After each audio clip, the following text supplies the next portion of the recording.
Welcome back. 80 years ago today, Pearl Harbor in Hawaii was filled with the attack planes from the Empire of Japan.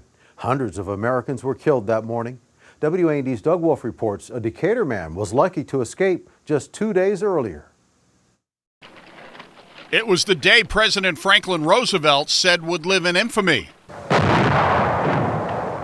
The Japanese surprise attack on Pearl Harbor that killed 2,300 Americans, unifying a nation to enlist and serve their nation, one as young as 12.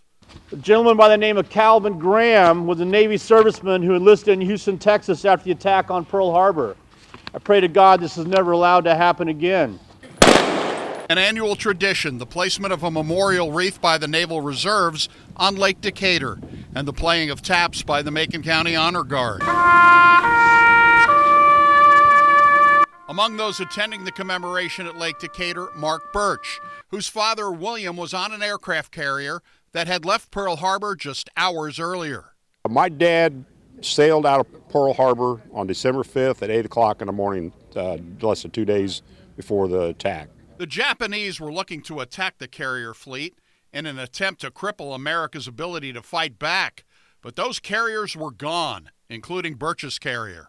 USS Lexington aircraft carrier, which would have been the number one priority target of the Japanese bombardment. A stroke of luck, which pushed the Navy into a pursuit.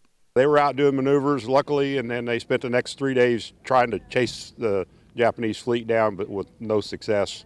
The Lexington was sunk a year later after a battle with the Japanese. Mark's father survived once again. In Decatur, Doug Wolfe, WAND News. Definitely a day to remember. In fact, a new Lexington carrier was launched in September of 1942.